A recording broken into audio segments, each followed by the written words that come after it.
আসসালামু আলাইকুম। নাহিদ সুইসে সবাইকে স্বাগতম। আজ আমি বানাবো দারুণ মজার কাঁচা তেঁতুলের চাটনি বা সস বলাই ভালো। এখানে আমি 1 পোয়া কাঁচা তেঁতুল ভালো করে ধুয়ে পরিষ্কার করে একটি হাঁড়িতে অল্প পানি দিয়ে সিদ্ধ হতে দিয়ে দেব, আর ঢাকনা দিয়ে দেব সিদ্ধ হওয়ার জন্য। ফিরে আসছি সিদ্ধ হবার পর ঠান্ডা করে নিয়ে, তারপর দেখাচ্ছি কি করতে হবে।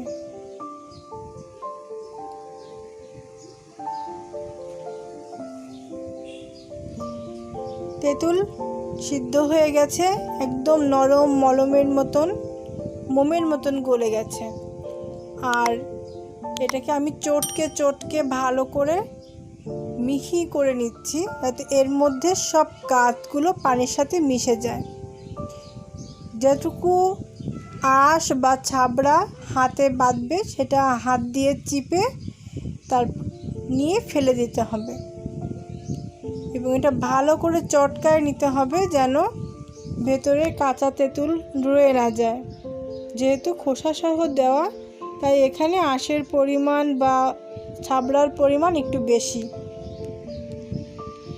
ভালো করে হাত দিয়ে নেওয়ার পরে ভেতরে যে আঁশগুলো রয়ে গেছে সেগুলো আমি ছাঁকনির মাধ্যমে সুন্দর করে ছেঁকে নেব। ভালো করে চেপে ছেঁকে নেওয়া শেষ হয়ে গেলে আমি এখান থেকে 1/2 লিটারের মতন তেঁতুলের কাঠ পেয়েছি। আমার রান্নাটা যদি ভালো লেগে থাকে তবে অবশ্যই একটু সাবস্ক্রাইব করে দেবেন এবং বেল আইকনে ক্লিক করে পাশে থাকবেন। এবার এই বাটির থেকে যে সসগুলো আমি পেয়েছি, জুসগুলো পেয়েছি, এটা দিয়ে আমরা সস বানাতে চলে যাব। চুলায় একটি ফ্রাই প্যান নিয়ে ওর মধ্যে তেঁতুলের জুসগুলো দিয়ে দেব। দেওয়ার পরে এর মধ্যে দেখেন আস্তে করে দিবেন, নিচে 2-1টা খোসা মতন রয়ে যেতে পারে। এর মধ্যে আমি হলুদ খুব সামান্য দেব, কারণ কাঁচা তেঁতুলের সস সবুজ হলেই মনে হয় দেখতে ভালো লাগে, কিন্তু আর্টিফিশিয়াল কালার ইউজ করব না।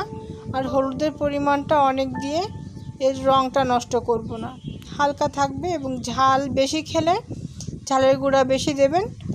আমিও এখানে বেশি দিয়েছি, 2 চামচ ঝালের গুঁড়া দিয়েছি।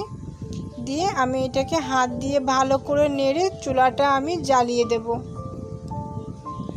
মিডিয়াম আঁচে চুলাটা জ্বলবে, অনেক উচ্চ তাপের দরকার নেই আর একদম নিচু তাপেরও দরকার নেই। মিডিয়াম আঁচে চুলাটা জ্বলতে এটা ফুটে উঠবে। এর মধ্যে আমি আমার টেস্ট মতন লবণ দিয়ে নিয়েছি। আপনারাও টেস্ট করে নেবেন, একদম লাস্টে যেয়ে চেক করবেন যে স্বাদটা কেমন হলো।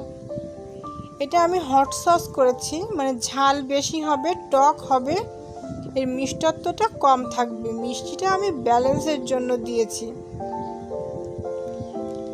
এখানে এই সসটা 3-4 বার বলক তুলে নেব আমি জাল দিয়ে। বলক তোলা হয়ে গেলে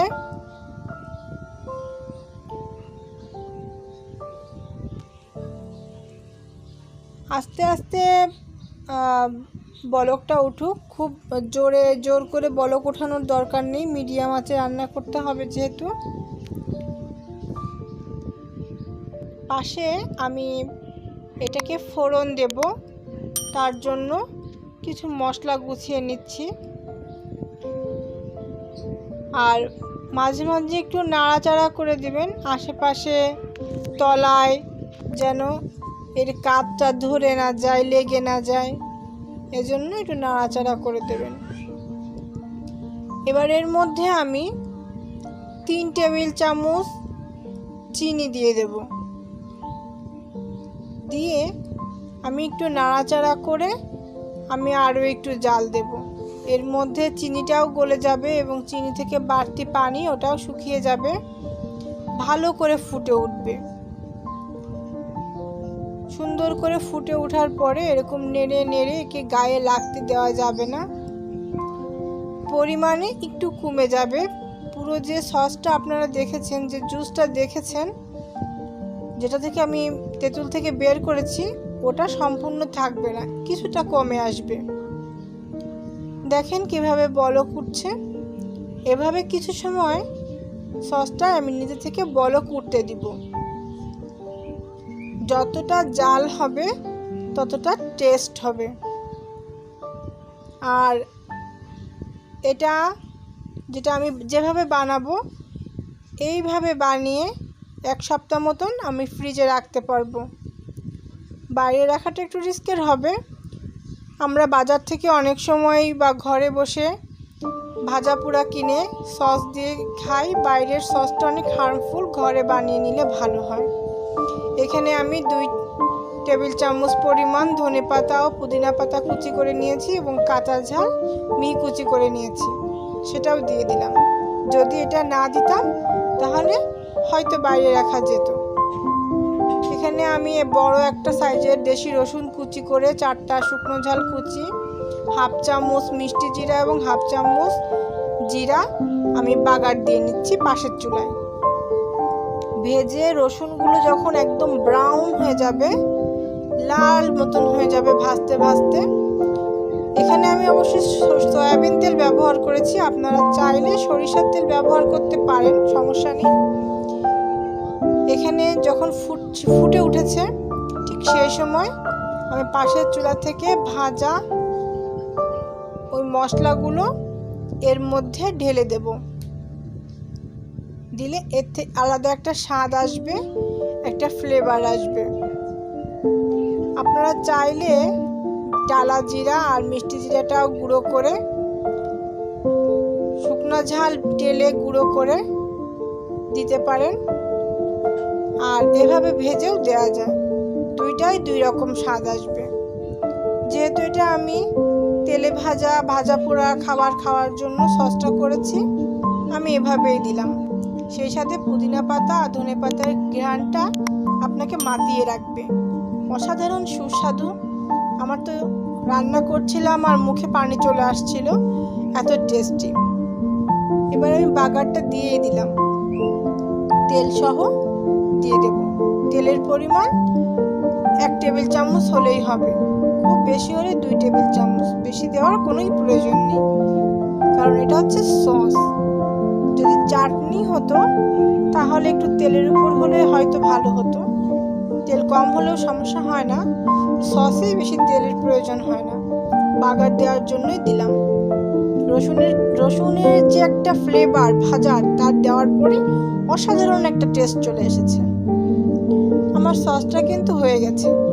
একদম শেষে যে আমি এখানে 1 চা চামচ বিট লবণ ব্যবহার করব, নামিয়ে নেওয়ার 1-2 মিনিট আগে। 1 চামচ বিট লবণ ব্যবহার করাতে এর স্বাদটা আর টেস্টটা একদম অন্যরকম হয়ে যাবে, ফ্লেভারও একটু চেঞ্জ আসবে। তো আমার তেঁতুলের হট সস রেডি, পুরাপুরি রান্না হয়ে গেছে। আবারও রিকোয়েস্ট থাকলো, আমার রান্নাটা ভালো লাগলে একটা সাবস্ক্রাইব করে দিবেন, বেল আইকনে ক্লিক করে পাশে থাকবেন, সবার সঙ্গে শেয়ার করবেন। বিট লবণটা কিন্তু আমি দিয়ে দিলাম, দিয়ে কিছু সময় নাড়িয়ে বিট লবণটা যত গলে যায় সেই পর্যন্ত একটু গুটাগুটি করে তারপর আমি চুলাটা বন্ধ করে দেব। বন্ধ করে দেওয়ার পরও কিছু সময় নাড়ব, তারপর আমি আপনাদেরকে দেখাচ্ছি পরিবেশন করে। গরম গরম অবস্থাতেই এটা কাচের জারে ঢেলে নেবেন, তাহলে এটা নষ্ট হওয়ার সম্ভাবনা কম থাকে। 2-1 দিন বাইরেও রাখা যেতে পারে। এই যে কাচের জারে ভরে নিলাম, জারের অর্ধেকের একটু বেশি হয়েছে, সামান্য একটু প্লেটের পরে পড়ে গেছে, কোনো ব্যাপার না, টুক চেটেপুটে খেয়ে নেব। তো ভিডিওটি ভালো লাগবে লাইক করবেন। দেখার জন্য সবাইকে ধন্যবাদ।